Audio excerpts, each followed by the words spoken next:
everybody? It's your boy Rockman3K3, one half of the Nerd Play, and you already know what it is. It's another exciting, wonderful episode of the Nerd Play. The Nerd Play. I said it so many times. It's gotta be true. Unfortunately, my boy Chris, aka Ka, aka Loc'd, aka Leroy Ketchum, could not be here today, but that's okay. He will be back. He's just out being a great father, like usual, taking care of the new son along with his wonderful family. Shouts out to him and his wife, Miss Ketchum. They do a great job with their kids. They love them so much, and they're just gonna be so awesome. I just know it. So, brother, if you're watching this, I appreciate you. You know I'm holding it down for you until you come back. But we do have some other special guests here today that I want you to welcome. I will welcome in the Anime Triad now. The Anime Triad is a great podcast that talks about anime. They go very in-depth, very NPR-ish about anime, but they like to be secretive, and so they like to keep their identity hidden. So you will not see them, but you will hear them. And I just wanted to say again, thank you to Big Mike for inviting me on. It's really great, and you'll see we did a collaboration of Jason David Frank's kind of tribute to him. So you'll see that later on in the show. But right now we're going to get into some game news, get into some game stuff. Before I jump into that, I hope everyone's having a great day. I hope everyone had a great Thanksgiving. I know we haven't seen each other like face to face like this in a while. I've been doing a lot of interviews, so that was kind of cool. I really appreciate everyone just getting on and supporting the interview series. And thank you to everyone that was on, Yuki Christie, Rain Coleman of Carefree Black Nerd, Cole Jackson, Henry Clifford Brown. Thank you so much, bro. The Pretentious Nerds, just thank you for being on the show and giving us great interviews, great debates, and we appreciate you guys. We want to keep guests coming. You know what I'm saying? Everybody just came in. They felt like home. They made it great. They were great substitutes for Leroy. I mean, nothing. Train. As I was saying, no one can ever replace Leroy Ketchum, aka Ka, aka Loc'd. But it's just great to have some people to talk to while he was away, and just really, really awesome. So I really enjoyed that series. It's probably going to happen again because I love having people on, talking about different things, talking about their passion, whether it be inside the nerd culture, whether it's a different sector of the nerd culture. I really enjoyed the series. So thank you again to everyone that came out. Really appreciate you guys. All right, so we're going to get into some things today. I'm going to start off with my first topic of the day. So now, guys, DC movies will be a shared universe, according to Mr. James Gunn. Now, if you hadn't heard about that, DC, after being acquired by, what's the Discovery company? Just basically, they're just known as Discovery right now. But basically, after being acquired by them, WB has been doing a lot of rearranging. And one of the big things they've been talking about rearranging and doing is, of course, like coming in and trying to do a Marvel phase, kind of like what Marvel did, playing their own 10-year phase to 20-year phase, which is going to be very interesting to see how that works out. But in the midst of this, and in spite of doing so, they wanted to grab someone that had kind of experience using a shared universe. And of course, who else but James Gunn? They've used him for a lot of their movies as well. And he was open to the idea. So James Gunn, along with the co-chair that will be along with him, which his name, he's a little less known. But his name is, and I'm looking it up now, that would be, shoot. I had his name before, couldn't remember it. I'm trying to look it up now.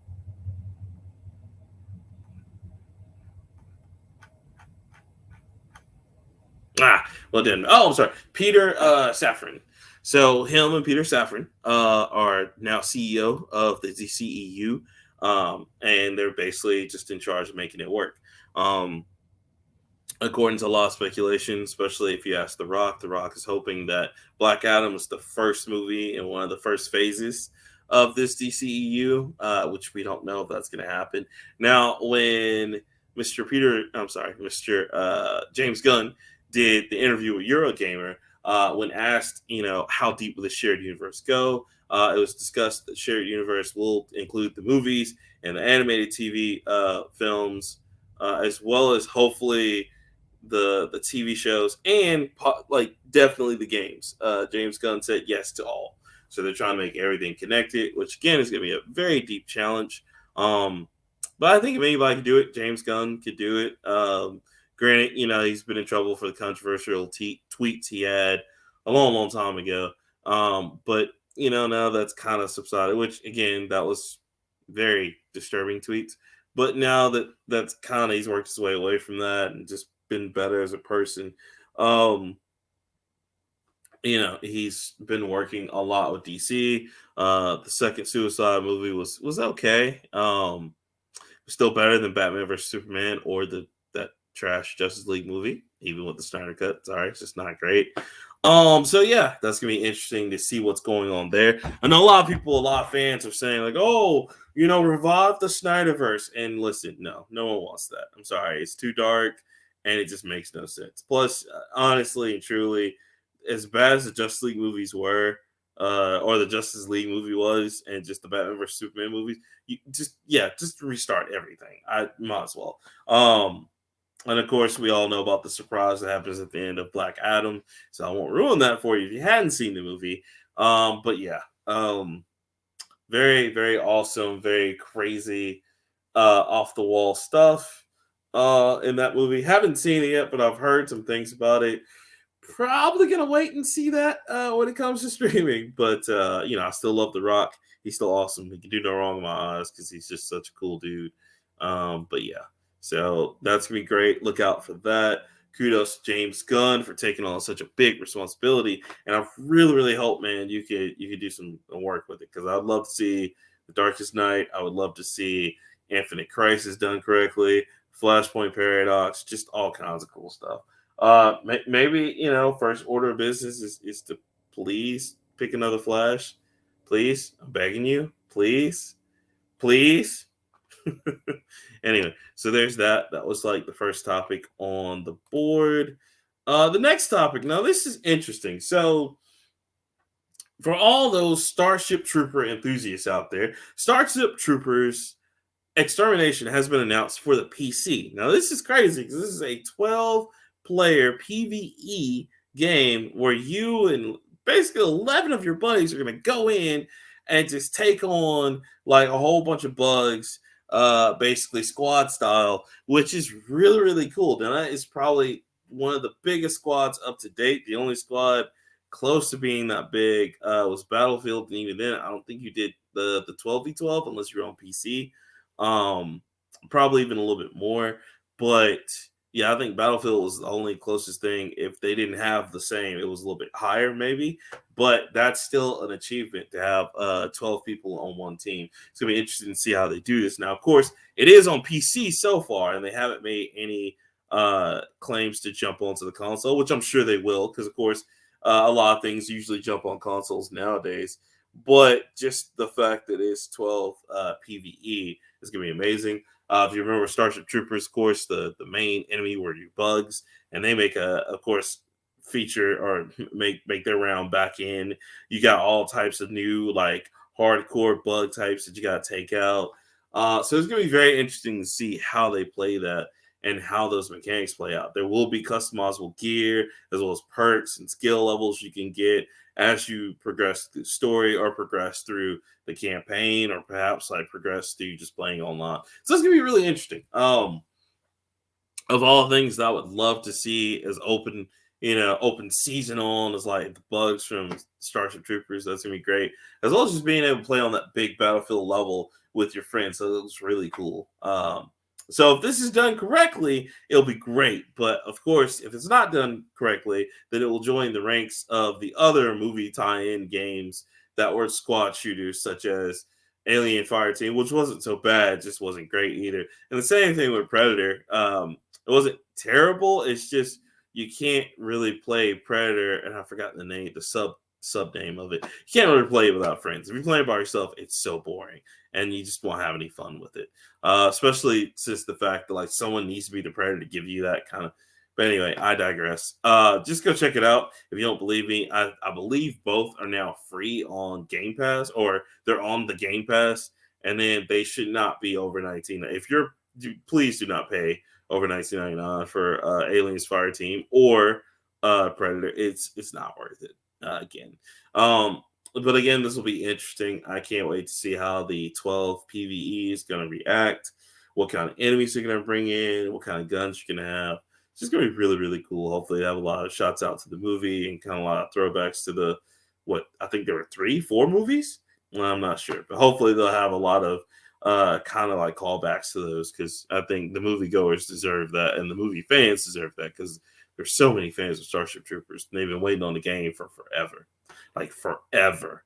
So this would be really cool. Check that out. Supposed to come in 2023. There's no firm release date yet. It was just announced today, so that's really awesome. Cannot wait for that. I'm thoroughly excited. I definitely want to play that. I hope it's good. But, fingers crossed on that one. Fingers crossed. So that's one of mine. That's the second one down. The third one. Okay, so I know everyone's asking, Rockman, like, how come you guys hadn't said anything about God of War Ragnarok or Pokemon Scarlet and Violet? Well, let me tell you, we are playing them both. Trust me, they're both phenomenal games in their own rights. So God of War Ragnarok is pretty much gearing up to be a lot of people's game of the year. Of course, me and Chris have talked about that. He's been playing a little bit. I don't know if he's finished it yet. I haven't got a chance to play it just because I want to play the first one first, finish it completely, and then play the second one, because I didn't get a chance to play the first one a while back because I had so many other games to play. So I'm kind of going back and playing through that eventually when I get some time.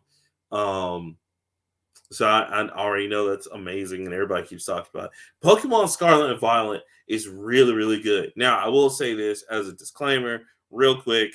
They are having a lot of problems with the online raids, as well as having problems with the game, period. They got bugs coming out to fix it. But despite that, that's the only thing that kind of keeps it down right now in terms of like whether the game is awesome or not. It is still a great game though, and me playing it personally, I'm only like a couple hours in, but I can honestly say this is probably the best Pokemon they put out so far, because they have taken so many great things from all the Pokemon games and kind of put them into this. Like for example, Nintendo's learned that, okay, we wanted more customization. So now you have more customization in terms of hairstyle, how you customize the character. It's still not like a lot, but it's way more than what they've had before, which I'm very impressed on. Very proud of them for that. Also, too, the whole game is now 4-player co-op. They were not lying when they said that. You and your buddies can literally have your own Pokemon adventure from beginning to end. As soon as you get to the Pokemon station, there's a little link station you can go to, and then boom, somebody jumps in your game, or boom, you can jump in someone else's game. The other cool thing about it is that the open world feel to it is beautiful. They took a lot of cues on this one from Pokemon Arceus. I mean, a lot, guys. You have the angry Pokemon Zone, just like Pokemon Arceus. You have a lot of side quests you can do right off the bat. Like, they're not even like trying to get you to go on like the little badge thing or hold your hand and make you go through that trail. No, there's just a shit ton of things you can do nowadays in the Pokemon Scarlet and Violet. I thought that was really cool. The story is a little bit more get up and go. It's not just, okay, cool, let's go through the motions. Let's do it. No, it's got more of a flair to it this time, and it feels a little bit more personal because you're not just going through the motions. Like you actually have things you're invested in. So I was really happy to play that. I got to play more of it. I haven't had a chance to play a lot of it.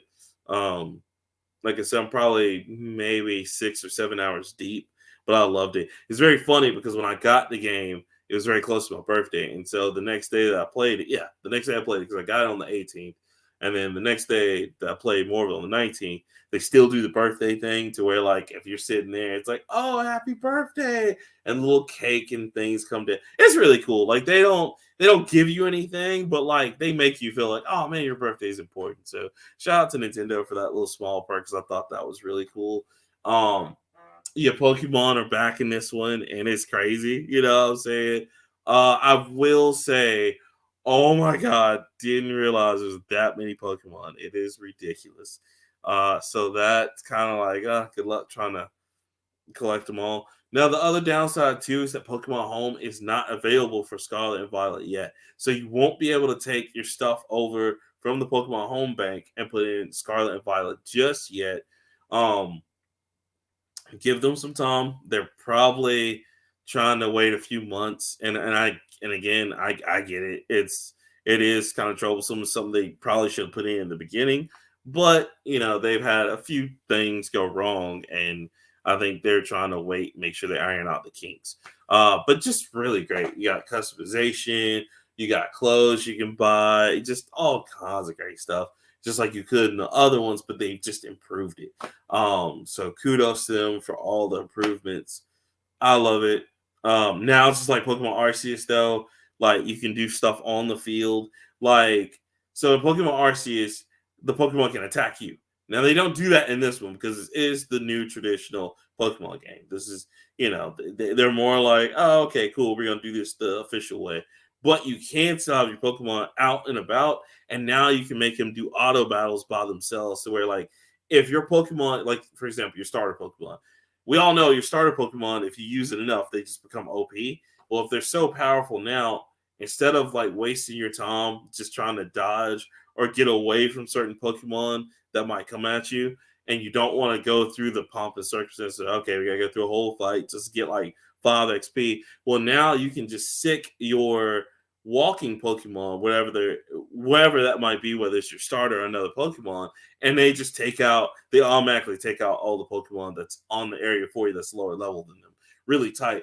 And on the flip side of that, if the Pokemon that's on the same map as you is not lower level than them, they do lose and they come running back to you. So it's really cool. Just small, really great, innovative features that just, despite all its bugs, because it does have a lot of bugs, I'm not gonna lie to you there. This is probably still the best Pokemon they've come out with because it has so many great features to it, and they do so many things right in it. It's ridiculous. Now, granted, the bugs are still a big issue, and I know, like, I personally haven't encountered any yet. The only bug I probably encountered was I wanted to register my software so I can get my little Nintendo points, but they wouldn't do it first day.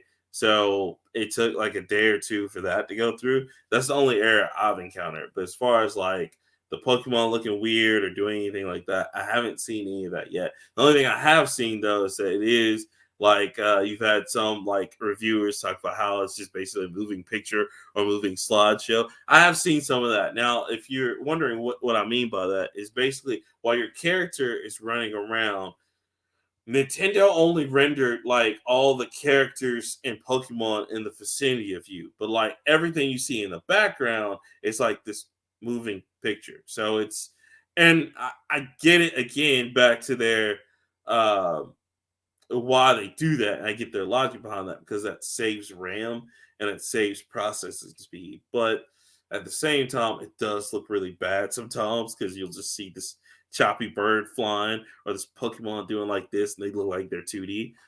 So I get it. That's a valid complaint. But it's still, despite all its flaws, despite all the bugs, it's still probably the best Pokemon game they put out, and it's just great. I won't ruin how the legendaries are used. You'll have to see for yourself. And they took a new approach to that, which I thought that was cool. That's a very wondrous thing to put in that storyline. So I can't wait to see more of it. But it was really cool. I really like where they're going with it. So kudos to them. And then just, and I said a lot about Pokemon because I've been playing it. But God of War Ragnarok is also not to be slept on. The presentation is beautiful. There's a lot of action in it, even though a lot of people are saying it's not as much action as the first one.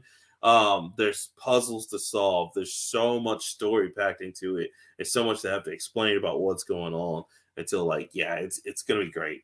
And again, all my friends that are playing are just in love with it.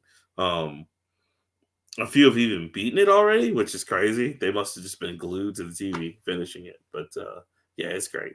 Kudos to God of War, Ragnarok, and Pokemon.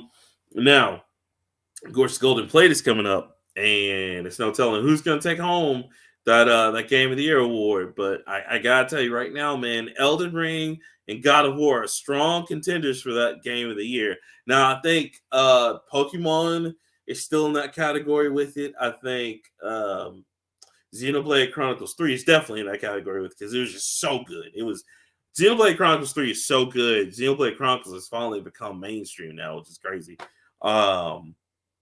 And then, of course, you got a few others that everybody's talking about. It's going to be Game of the Year. You got some indies that are sneaking in there, which is like crazy. And, of course, I think in a few days, like 10 days or so, I think the official video game awards are going to be on. Which, you know how that is. It's a popularity contest. But hang out with your boys. We're going to do the golden plate. You know how we do it, baby. It's going to be great. So I can't wait to see you guys there. Who knows who all's going to be there? Who knows what we're going to do? It's going to be great. But yeah, just the way God of War is shaping up. God of War, especially Pokemon, I think it has too many bugs to be Game of the Year. But I can say it's still the best Pokemon they put out. But God of War, just basically just off the fact that the story alone and just the presentation, it's definitely gunning like it's going to be Game of the Year. But, you know, it's a strong contender because Elden Ring, like, just it had streamers, everybody coming together. A lot of people who've never played Soul games before jumped in. So that's also a very strong contender. And I'll also see Elden Ring taking it because that's my vote for this year. Probably going to be Elden Ring because Elden Ring was just so good, just bar none. There was no need for advertisement, anything. It was just so good. It just took, you know, the cake. So, I gotta say, man, like that's it. That's the one for me. Anyway, if I had to put the votes on. But anyway, we're gonna digress. I digress. We're gonna move on to my next point. Now, this next one, I want to share a game that's very near and dear to my heart. And you know, you guys may not know because you know I'm from the old school. You know what it is, but I gotta do it, y'all. Gungrave GORE is back out, baby. Gungrave! Woo! Now, for those you're wondering, Rockman, what is Gungrave? Only the greatest action shooter game that ever came out on PS2. One of the greatest, I'll say that. I know everyone's like, oh, you say that about everything. But no, this one was a lot of fun. Matter of fact, it's crazy. Gungrave was such a good game. They actually made an anime off this. And it, you know, of course, self-titled Gungrave. And they fleshed out the story a little bit. But originally, Gungrave was only about 5 hours of gameplay. And it was action-packed for that time. You're talking about phenomenal. Now, this is when Sega and Red Entertainment got together and did this game. Very great. Gungrave was created by Yushigeru Naito. I think I'm saying that right. I hope I am. I apologize if I'm not. But the same guy who did Trigun also did Gungrave. He did the story and the artwork for it. Really, really awesome. And of course, here's Gungrave Overdose, which was like the game sequel to the anime. It's very weird, but still a very, very awesome just tour de force in gaming. So I say all that to talk about. Hold on. To talk about Gungrave GORE and why it's so awesome. Now, Gungrave GORE is amazing. I love it. And it's amazing because it's a new Gungrave in the series. We never thought we'd get another one, but we did. So I'm going to say this. That was me with the rosy glasses on. Now, if you've never played a Gungrave before, the graphics are a little dated. So are the controls. And you might be like, why do y'all like this? But it's very tight. So the story, of course, is set with Beyond the Grave, a.k.a. Brandon Heat, a.k.a. Gungrave. He is once again set out to take out another evil mafia / Yakuza operation with him and his boss, and I forgot her name, but she shows up along with a few other heroes that's coming to help, and it's just amazing. Like I said, the controls are a little dated because it is a little tanky on the controls, but just really great. It's great as me as a fan of Gungrave. It's great to see Brandon Heat, a.k.a. Beyond the Grave, back out doing his Japanese Terminator thing where he's just sitting there shooting with the coffin, swinging with it, all kinds of great stuff. But what made this game so cool is that it basically was like playing a Japanese animation, just right there in your house. And not only that, like the story was just so good. Like the story was so good. Again, they made a whole anime series off of just 5 hours of like actual gameplay, of actual game and game footage. It's crazy. Beautiful stuff. If you have not seen the anime, please go watch the anime of Gungrave. And if you have not played the games, I want to say, I know both of these are on PS2. I want to say Gungrave is also on Xbox, I think. Don't quote me on that. It may just been PS2 exclusives, but I know Overdose was a PS2 exclusive by Red Entertainment and Mastiff, because Mastiff kind of flipped the bill after Sega stopped footing the bill on the original Gungrave. So, guys, so awesome. Go play it. I love Gungrave. You will love Gungrave. If you are a fan of Gungrave, you will love Gungrave Gore. If you're not a fan and you don't know what it is, and you just want something that's action and it kind of shaped like an anime, that's the game for you. Now you gotta be patient with the little data controls because it's basically to just appease us. So once you get the controls down, like it's a lot of fun. But just imagine old school Devil May Cry, but like just gun oriented and just really cool. Very great gameplay to me anyway, but the tank controls are a little meh. But the action is cool. The story is great. I loved it. But again, if you're not a Gungrave fan, it's hit or miss because one of my buddies did play it and he's just like, yo, Rockman 3K3, I uninstalled that shit as soon as I played it. And I was like, why? It's so good. And he's like, dude, the controls are tanky as hell. And these graphics are dated, and yeah, like what's going on? So I get it. It's not for everybody, but it is greatness to all the fans. I love it. It's one of my favorite series of all time. Like I said, I have both of them, and I now have Gungrave Gore, which I'm gonna buy again on my PS5. I can't wait. So it's awesome. I can't wait to play through it when I get a chance. So many games, so little time. So that's crazy. All right, let me go to my next one. But yeah, go check out Gungrave Gore. Go check it out. Really great. Especially if you're a fan of the anime series or the games. Just go play it. It's really great. Or if you've seen both like me, great stuff. All right, and then like I'm down to almost my last. This is my next to last one. Okay, guys. The Sony and Microsoft argument for Call of Duty is getting ridiculous. No, seriously, it's time to stop. Like they're both like two warring gang members just out in the street, just shooting, and everybody's catching a stray bullet. So in the latest saga of the Activision Blizzard acquisition by Microsoft and Sony being haters on it, now both sides are saying some really outlandish things. Like, for example, Sony is like, no, Microsoft wants us to be like Nintendo. They want us to be the docile competitor, which is bullshit, first off. Nintendo is making money out here, and they're surpassing both companies right now because the Switch is selling like gang fire. Say what you will, say what you want about Nintendo, but trust me, when they drop a Pokemon, a Mario, Legend of Zelda, now a Fire Emblem, pretty soon it's about to be Shin Megami Tensei. And like fucking what was the game I was just talking about? Xenoblade Chronicles. Like it's a system seller / bangers. They got bangers. They have consistent hits. Stop talking about Nintendo. Put some respect on their name.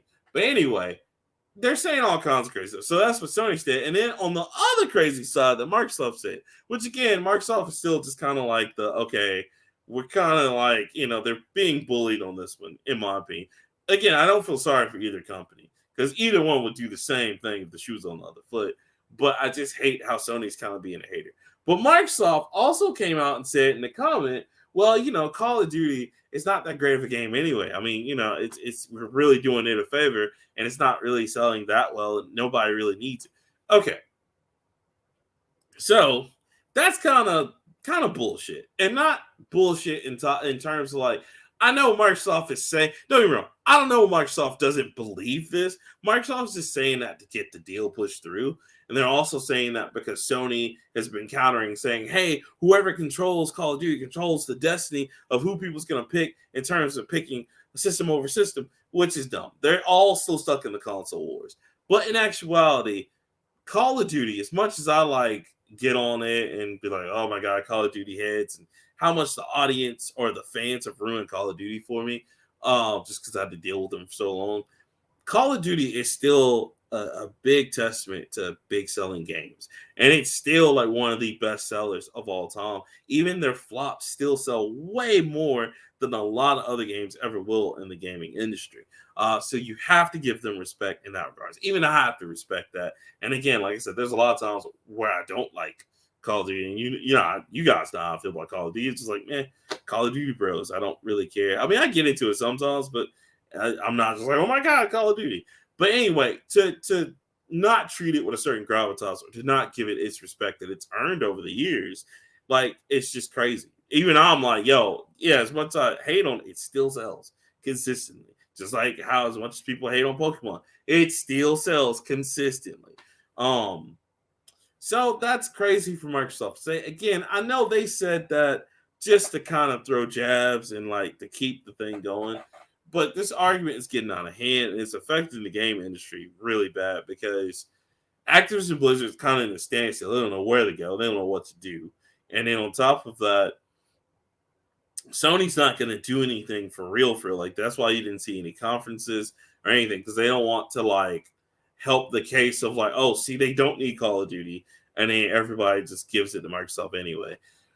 Honestly and truly, if you really want to know, I think at the end of the day, just have Microsoft sign some kind of 10-year lease where like it's okay, cool. We have it for 10 years, but we promise to not put it on, or not make it exclusive. Make sure it's out on every system. The only thing we're guaranteed is that we're guaranteed to have it on Game Pass day one. Just do that, because honestly, that's what's going to happen anyway. Because here's the problem: if they don't settle in and let this deal happen, and then here's the problem: if they go in and check the deal and they're like, they don't want it to happen. Number one, Activision. Activision, they want Microsoft to get them because they're going to go bankrupt without. They're going to fail if they don't have Microsoft there. A lot of people are going to continue the lawsuits with Activision Blizzard. A lot of the investors are going to go back and forth with each other, and a lot of investors are also going to pull out because, with Kotick being the CEO, it's rubbing a lot of investors the wrong way, and at the same time, some investors don't care. But if they don't make this deal go through, one thing that I'm afraid of it happening, and it's a possibility, very real possibility, is that Activision Blizzard may become one of those companies that's quote unquote too big to fail, which means that it's going to get some kind of bailout because it's proven to have Call of Duty and it's this important. And that's kind of unfair because they put themselves in that bullshit position with all the wrongdoing they did and all the stupid moves they've done, especially from screwing over Destiny and Bungie with like the different transactions and trying to make people pay for everything. The Rock Band and Guitar Hero incidents to where they again try to make people pay for everything, and then the sexual harassment and the allegations. That's their fault. They should totally own up to that. They should pay out everything. If they go bankrupt, they go bankrupt. Now, granted, I know some of you are like, but Rockman 3K3, like that's gonna be the end of Call of Duty. No, I promise you it won't, because that's the next thing that'll happen is that if Activision does go bankrupt, they're just going to have a big yard sale out the back, which means Call of Duty is going to go to the highest bidder, which is probably going to be Microsoft. If Microsoft's not really concerned, because they're big, and that's the other thing that's crazy, guys. Their big concern is not even Call of Duty. They don't even care about it. They want the king. They want the king development company that comes underneath Activision Blizzard so they can get into mobile gaming and start getting that money. That's all in what is it? Not Bejeweled, because I think it's EA, but all the little like Candy Crush shit. That's all they want. And King is under Activision Blizzard. Just like Diablo, which they made stupid money on that, even though that whole Diablo Immortal was a sham. It was just a pay to win. But they want that to enter that mobile market to get some of that mobile capital. So that's their whole thing. They don't even really care about the Call of Duty series. That's just a byproduct. But that was the way for Sony to stop them, because Sony was so worried that they would put Call of Duty on Game Pass, ergo making Xbox Series X just the best thing to go with if you wanted to play Call of Duty. I mean, granted, honestly and truly, I don't think Phil Spencer wants to do that. Phil Spencer probably wants to have it on all the gaming consoles because, I mean, look at Minecraft and look at a few other things. But at the same time, also, to the flip side of that, he did take Bethesda and said, okay, cool. Ghostwire was, promised to PS5. After that, okay, Starfield and the new Elder Scrolls are exclusive to Xbox only. So I understand the worry there. Um, is that something that we need to be worried about? Um, Not really. Again, because Call of Duty is so big. To me, Call of Duty is a lot like Destiny. They make more money having it on all systems rather than just having it on one system. Because you have it on one system, that's like 1/8 of the money that it could make. You'd be shooting yourself in the foot, basically. Because I mean, on top of that, even Call of Duty Warzone, the money they make from that, and the Call of Duty Mobile, the money they make from that, it's just no way they're gonna say, okay, exclusive to like the Microsoft consoles. It just wouldn't behoove them to do that. The only thing that would behoove them to do is just to sell a little bit more Game Pass. But honestly, that's not enough to keep those people because those people are one track mind. That's some people only buy Call of Duty when they play video games. So that's a once a year purchase. So why do that when you can have it, almost year round, all the systems, you collect some money? Because it's the same thing Sony's doing with Bungie and Destiny 2. It's free to play now, and Destiny 2 makes a lot more money free to play than it ever did when it was on the consoles and doing the whole thing. But basically, I really want this to come to some kind of conclusion. I want Sony to stop kind of using these devious tactics. And I'm not saying like they have to be noble. It's business. It is what it is. There's no ethics in business, honestly. As much as they say business ethics, that's a lie. That's a whole just okay, cool. It just needs to end though because it's taking way too many prisoners, and it's not going to end well. And I mean, at the end of the day, that's what's going to happen anyway. Is that it's going to go on Game Pass? Let it. I mean, Game Pass has some great games, but even the Xbox is still in a drought. PlayStation 5 is okay. They have God of War right now. They're putting out one or two games every now and then, but really both systems are in a drought. So they need something to stimulate the audience, stimulate the flow. And I mean, we can't wait, soon enough for like Starfield to come out, which that's gonna be the next big hit. So, it is what it is. Just go ahead and let it happen. That's what I say. Sony has so many other things they can drop on SOCOM, Killzone, uh, Destiny if they want to. They can even get Bungie to go in and make another game for them if they so please. But like this whole thing just needs to just hurry up and conclude. But yeah, that's my thoughts on that one. Last thing too, I want to commend the indie community because a lot of great indie games have come out, and I've been enjoying a lot lately. Check out Gunfire Reborn. That one's really good. My buddy told me about that, and I've been playing that a little bit. I liked it. Was it Signalis? Signalis is really good. It has that weird like Resident Evil feel to it. I really enjoyed the little bit that I played of it. Um, about to dive into I think it's called Ghost Trick, which that's pretty much a Diablo-esque type game. It's in game preview right now, but if you have Game Pass, it's on Game Pass right now. You gotta check it out. Just really really awesome. I hadn't sat down to play it yet, but I've heard good things about it. So I definitely downloaded it. I can't wait to play it. And then on top of that, Van Heim. If you guys haven't played Van Heim yet on I think it's on Game Pass on PC. That's another great just indie game. It's also on PS5. I saw that's on there. Um, and it's also I think on Xbox One. Just really fun, guys. Really, really fun. So check out all those great indie games. They got more coming out. Cult of Lamb is doing really well, which I knew like because it's from my guys over at was it Revolver? Devolver Digital. They're so cool. I love them. And yeah, just good stuff. A lot of great indie games coming out. I'm trying to hurry up and make my game so I can join all this like renaissance of indie that's happening because it's amazing, man. It's just amazing what people are coming up with, what's really sticking out there. So yeah, check out some good indie games if you are so inclined. But a lot of good ones have come out, and I think you guys will enjoy it.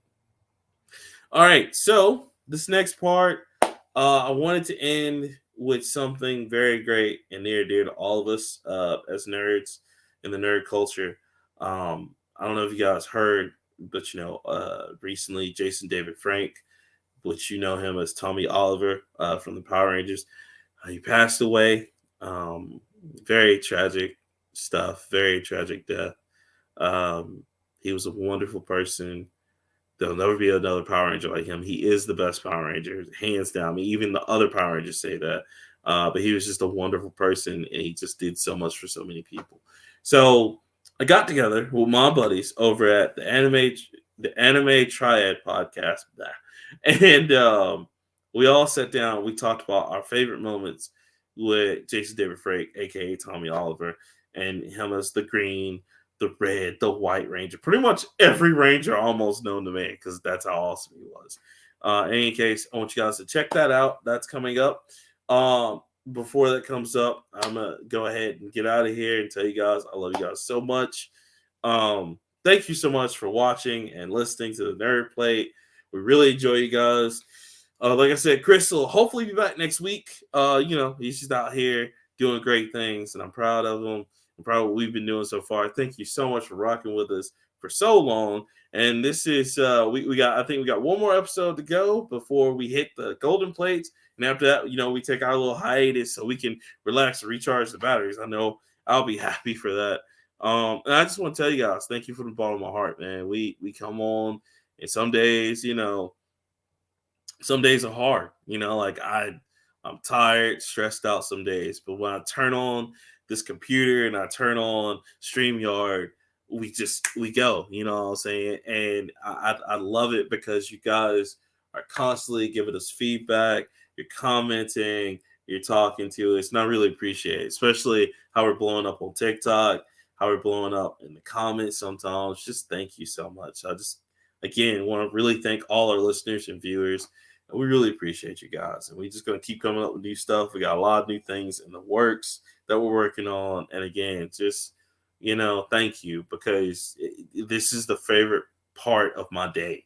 You know what I'm saying? And it's a lot of days where I don't feel like getting out of bed. I don't I put on a strong face, but there's days where I'm just tremendously sad. But when I come in here in the studio and I work with Chris, aka Bucket Hat Shouty, aka Loc'd, aka Leroy Ketchum, aka Leroy the Sage, it's a wonderful thing because I have so much fun doing it, and I love doing it for you guys. We don't get paid for this.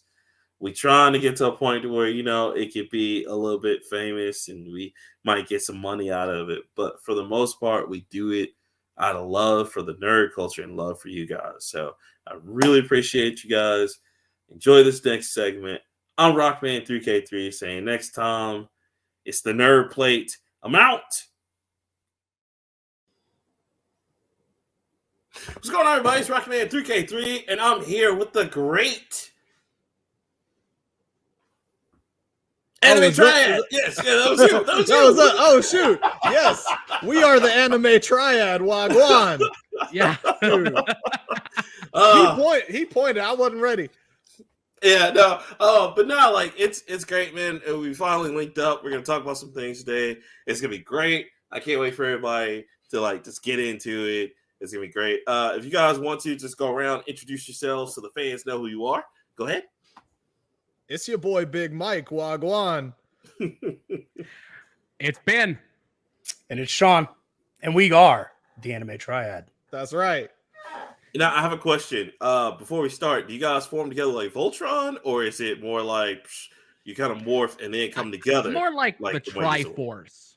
Ooh. It's like a teamwork sort of thing. Like we got power, wisdom, and knowledge, and we kind of trade off on who is what sometimes. We're not always the same one. But It's Trey of Triforia. It's nice. The old Zeo Ranger, different personality. Okay. Yeah. Okay. Yeah. So there you go. Right.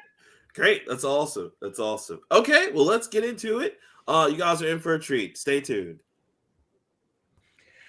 All right. So today's episode, we decided to do our collaboration here with Rockman3K3 and the Nerd Plate Podcast, and we're going to talk a little bit about the recent passing of Jason David Frank. And I know we're the Anime Triad, but I don't know of any show outside of anime that had as large of an impact on our lives as Power Rangers did.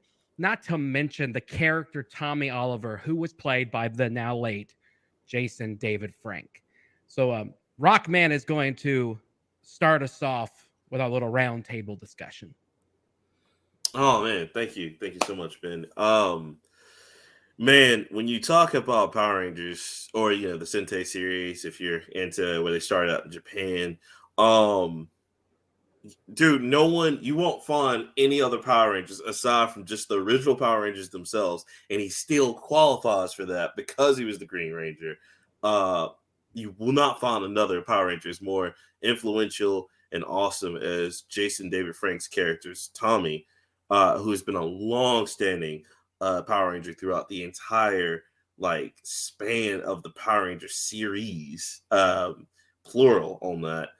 And I mean, he was just so influential. Like, you had a guy who first started off as he was the Rita Repulsa Power Ranger. He wasn't real, and he was just evil. To he was the vanguard for the whole series. Even Jason David Frank himself, even when he first got that role, this dude was the babyface of Power Rangers, and he was like that for all the way up to 2018 till his final all right, cool, I'm gonna step away from y'all. I've been doing it. He's the only Power Ranger to retire, and I mean, my man's just kept a very clean face and just as clean as you can. But he still did MMA out here. He founded his own martial arts. He was out here, and so it's so sad when I heard the news because he was just so influential. And I gotta speak on Leroy, aka Chris, aka Cuz, behalf because he's not here. But I want to share the memory that I had. I knew he was going to be work in business when I first saw him as a kid. But that entire week special of the Green Ranger, and he was the first person to jump in the Megazord, beat the crap out of everybody, throw him out of the Megazord, then jump out and still continue to beat the crap out. He gave them the work for a whole week. And he was even when they worked Power Rangers, when he was just a normal teenager walking around, he was still just yeah, whatever, Jason.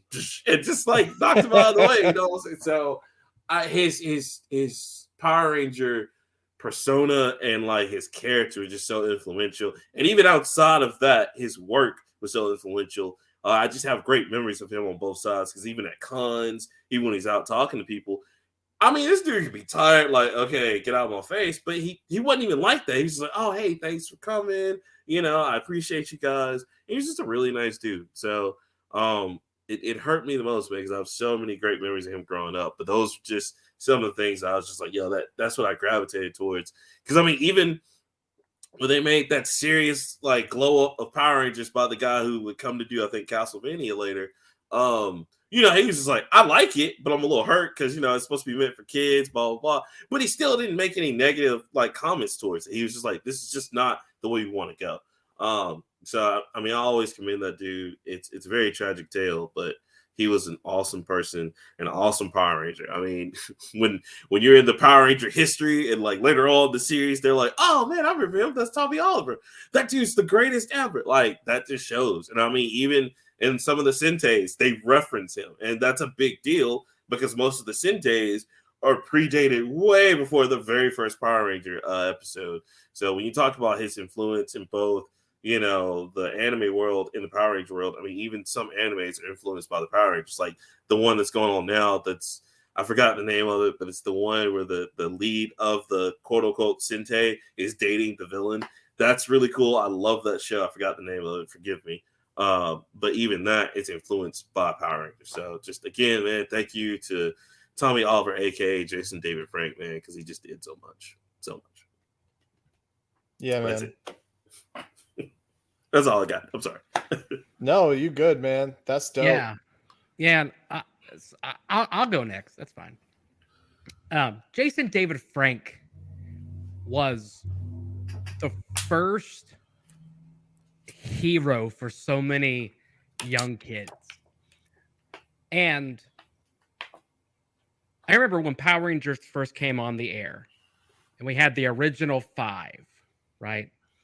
And Jason's the leader, the original Red Ranger. That's Captain America in a sense, right?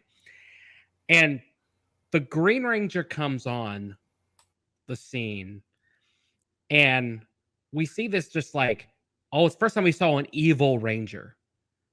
And Jason David Frank, the way his acting is a lot better than people want to. It's not just Power Rangers. Like, his acting was pretty good because like he's this young kid who has to portray himself as a regular kid, but in fact he knows who the Power Rangers are, and they eventually find out it's him. And there's the whole thing with the Green Ranger. But tell me another show in which another person comes in and overthrows the loved leader in a show to become the new leader after being a villain. I can't think of one. The Tommy Oliver is the greatest Ranger of all time, and I don't think there's any discussion. Facts. No, Like, there has been so many series of Power Rangers now, and they're all super. Personal favorite, Super Mega Force. Really, it's just so many homages to the old one. It's just fantastic. But Jason David Frank, he played a Power Ranger in 5 different series. Yep. Amazing. But I will say that I think the most memorable and impactful moment for me is always going to be when the White Ranger floated down in the command center. Yes, sir. And I'm like, and I'm a kid. I'm like, what is this? What? What? What are you doing? We're getting what? And then he takes his helmet off. And it's not, and the message is, it's not just about like his worth and power. It's about his redemption. Mm-hmm. That redemption story is something that doesn't get done very often, which is another reason why Vegeta is my favorite character in Dragon Ball. Yeah, because of that redemption. Mm-hmm. And so Jason David Frank always has a special place in all of our hearts. And I think what's also crazy is some of us who didn't keep up with Power Rangers as it went on, when we heard the news, it started bringing back those feelings again of the nostalgia of Power Rangers and what it meant to us. And that's the true impact, is not the, oh, I stayed with Power Rangers so long. It's that this guy was able to remind people of their childhood and what it meant to them.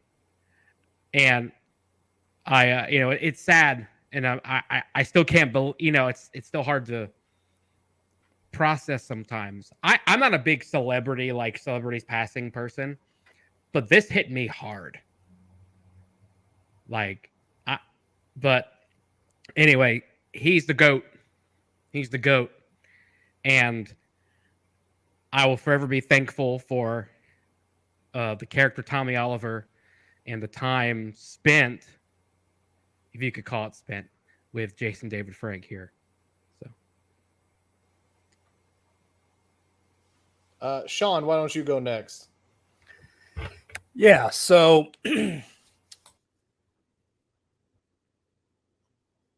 Dr. Tommy Oliver, because we have to remember, he is a doctor. He watched Dino Thunder. Yep. Oh, that's so right. Dr. Tommy Oliver, man. Power Rangers was the first show I ever remember watching. Ever. One of the first memories I ever remember was watching Power Rangers. And that 5-part episode, Green with Evil, man, insane. That was intense times. Say that again? That was some intense times. I remember that. Mm-hmm. Yeah. They made a DVD just of those 5 episodes. Yep. Yes. And it's got a special. I have it right over there. Yep. Yeah. So good. The Zoo Ranger Sentai, Burai, who is the Green Ranger in Zoo Ranger, brother of Geki, who is the Red Ranger, he actually in the show dies. All right. And so Power Rangers didn't have a lot of footage to use with him, and that's why they had the whole green candle arc and he loses his powers. And they bring him back for a little bit, but he was not supposed to last, not only because they didn't have enough Sentai footage to use, but Jason David Frank was also supposed to be the leader for the new VR Troopers show that was coming out. Mm-hmm. That was the original plan. I think they even shot footage with him. And they were like, you know what? This like VR Troopers is cool, but he needs to be in Power Rangers. There was a lot of behind the scenes thoughts. They thought there was a character named like Ricky that I think Trini had like a crush on or something, and he was supposed to be the White Ranger and all this other stuff. But no, they brought Jason back. Jason was not supposed to be Jason David Frank, was not supposed to be casted, and Tommy was not supposed to be the White Ranger. And they were like, they pivoted and they were like, no, he's got to come back. He is a fan favorite. He had that much impact on the fandom, right? I mean, Power Rangers was huge already. You know, they had that whole pile up on in LA when they were doing the I think it was like Universal Studios meet and greet thing. Man. They went from like one showing to like 5 because of how popular it was. And this was before Tommy Oliver was introduced. So insane. Spanning across many seasons. Aside from, actually, I think he was the longest reigning in the original series. So, got the first 3 seasons of Mighty Morphin, Zeo, a little bit of Turbo, comes back in the Forever Red 10-year anniversary, and they even acknowledge it. They even acknowledge it at the end. Cole says, man, he really is the greatest Ranger. And of course, everyone starts busting his chops. It's like, no, I'm the best Ranger. He was all kissing on Kimberly and all that stuff. But like, they acknowledge that he's the best Ranger, right? Yeah. And even when he had other competition, Jason being the first. And Jason, Austin St. John, he's actually my personal favorite Ranger. But that's just, that's just me. But Tommy, man, it's ridiculous. Andros saved the world. You know, he was the one that stopped the whole, Alliance of Evil, but no, it's still Tommy. Then comes back even later to reprise his role as the mentor, the Zordon, so to speak, for Dino Thunder. And Black Ranger, Brachio Power, really awesome. Comes back in the Super Mega Force team up 20th anniversary Super Mega Force, right? He's leading the charge, leading all the other Rangers up to the new generation. Comes back again in the Ninja Steel 25-year anniversary and introduces the coolest thing ever, the Master Morpher. Yeah. And he's fighting this Black Ranger, like android type thing. And he's like, oh, you can't beat me. I have the Black Ranger power. You're not going to be as good as me. And he's like, well, you don't have the real Master Morpher. And he just like goes through every single iteration of his Power Ranger powers. And it's like, all right. I mean, you can't deny. Guy had a cameo on the 2017 Power Ranger movie, whatever your thoughts of that movie were. He was one of the few that had the a cameo in it. And one of the few Rangers that was brought out outside of Power Rangers. Like, how many other actors, how many other characters were used in other media that was not Power Rangers as a Power Ranger? For example, Bat in the Sun. They had those versus videos, right? I think it was like Ryu versus the White Ranger, and it's actually Tommy, Jason David Frank playing. Mm-hmm. And then I think it was Ryu versus the Green Ranger, and then it was Scorpion versus the White Ranger. Mm-hmm. And it was actually Jason David Frank in those videos. And then now he was doing this whole thing, Legend of the White Dragon. You talked about he retired from being Tommy for the Power Rangers. Now he was doing this own thing. So, it's just, you don't get a bigger Ranger than him. And you can just tell a lot of times when somebody passes away, a celebrity, you get the not generic, but you get the standardized you know, it's really hurting, you know, best wishes, rest in peace. But you can tell the people that were close to him, not necessarily family, but the other actors in the Power Ranger universe that were with him, some of their condolences and messages and videos that they uploaded were just on another level. It was just, it was like their own little memoriam to him, right? Their own celebration. Like Amy Jo Johnson posted a video, I think on, it was Twitter or Instagram, and she's just like bawling, like she can't even make out two words without just completely breaking down. And obviously it's harsh and it hurts everybody, but you don't get that a lot. And this year, man, there's just so many people that have gone this year. I mean, it's crazy. You know, this one definitely hurt for sure. Like I was watching, for anybody you know who Geekdom 101 is, I was watching one of his reviews, and he started one of his wrestling reviews with, I just got a phone call saying that Jason David Frank may have just passed away. It's nothing confirmed though. This was at like 3:00 in the morning on Saturday. And this is right before I went to bed. And I was like, shit, like, is this real? There was nothing out there. And then Sunday at like noon, 1:00, that's when things are starting to come out. So it's intense, man. Like there's only one other person as a celebrity, and kind of what Ben was saying, like there's not one of those people that's like, oh my gosh, the celebrity passes. And like, you just really kind of break down for a minute. But the only other person that this really affected me was Paul Walker. I was a big Fast and Furious fan, and there was just something about his passing that was just hit me in a different way. And I'll tell you, man, like I'm not the most emotional person in the world, but there was a couple times, man, especially watching some of these videos and stuff like that of people paying tribute. Like it definitely, it hit me in a couple places for sure. All I can say is, Jason David Frank, you were somebody that fans adored. It was obvious that you adored your fans as well.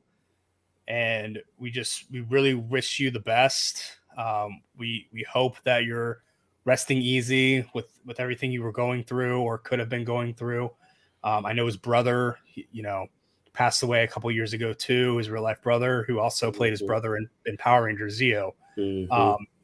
So it's sad. I mean, if anyone needs help or anything, like you got to reach out, talk to somebody, you know, especially with the pandemic and whatnot, where people felt isolated, like we got to reach out more. So for me, there's not much more to say about it. I mean, I think everyone feels the same way, but it was definitely a punch to the gut for sure. And I've been watching a ton of Power Rangers since, like this week, like I've been watching nothing but clips of Power Rangers with him in it. It's kind of reignited some of my passion and whatnot. But I saw him at a couple Ranger stops in Atlanta and Orlando. Never got to meet him personally, but man, we're just our thoughts are with his family for sure. So, Mike. Yeah, man. You know, I think there's something to be said for why he stuck around for as long as he did. It's more than just, you don't stick around that long just because you're a good actor or just because like, oh, the writing for your character was really good. There has to be something about you as a person that makes directors want to keep casting you. Like you have to be doing something special to say, we're going to bring you back. This person is doing something special. And the more you keep hearing about it, the more I've been seeing of how people really felt about this, the clearer that's become, that he really meant a lot to a lot of people. And that he was just a great dude. And he was really enthusiastic about what he did. Like he was more than just somebody who did this. He was an advocate for it. Like he really believed in Power Rangers. He was like, this show has a purpose, you know, and I believe in that purpose and I love it. And even when retiring from it, he's not like, you know, man, I'm tired of this Power Ranger stuff. Like I'm trying to go be my, like, nah, he knows where he came from, you know, and even the stuff he's doing new is still in a way related and is paying homage to it in one way or another. Like, you know, he's not just like riding his fame. He's like, he loves what he does. And we, the fans, loved him. You know, it's one of the saddest things ever to hear that he's gone. Like, I remember being a kid, you know, back when you used to play pretend with your friends. You ain't need no games. You ain't need no toys. You just needed your imagination. We gonna play pretend. I'm gonna be Tommy. Ain't even no question. I'm Tommy. And you know what's funny is I remember there were two girls in the neighborhood who were like, they both wanted to be the Pink Ranger because, you know, it's pink. It's their favorite color. Mm-hmm. And I think at the time in the show, like there was Kimberly, but Kat was also there. Mm-hmm. And so I remember coming up to them, it's like, wait, there's two Pink Rangers. And they're like, what? I was like, yeah, you could be Kimberly and you could be Kat. And they were like, okay. And then we go play Power Rangers. But like, there was never a question. I was Tommy, you know, like it was just like such a cool character, such a cool dude. And he did such a good job of portraying this, like Ben was talking about, this redemption arc. You know, he starts out as like Rita's henchman and basically just says, you know what? Nah, like, hey, I'm sorry. I beat the crap out of y'all. Can you forgive me? And boy, did he beat the crap out of him. I mean, like that's the thing. Is he took down all 5 Rangers by himself. Yeah, I mean, dude was no joke. Gave them the work for a whole week, sir. They're just like, what do we do to stop him? I don't know what to do. He has his own Megazord. What do we do? Yeah, like it's like, all right, guys, can't nobody stop the Zord. Oh, I got a Zord too. What do you mean you have? He had like a whole dagger clarinet trumpet that sounded like a flute. No, you play it like a flute, it sounds like a trumpet, but look like a clarinet, but it's a sword. I don't even know. But you play it through your mask too. So That's right. That's the thing I really want to know, how he blew the air through his mask. The guy was a genius. So, you know, Jason David Frank, we love you, we miss you. You know, rest easy, brother. That's all I got to say, man. It hurts, but you know, it like Sean was saying, if you know, it really brings to light mental health just needs to be paid more attention to.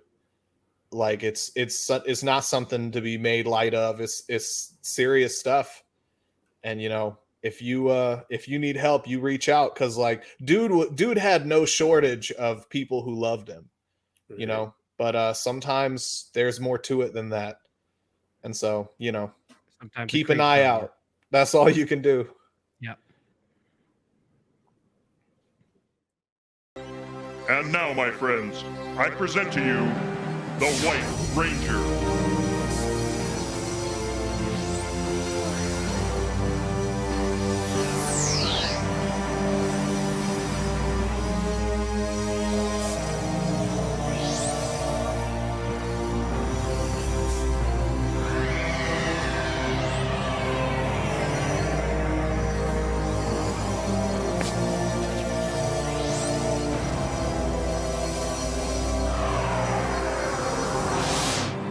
Welcome, White Ranger. The time has come to reveal your identity.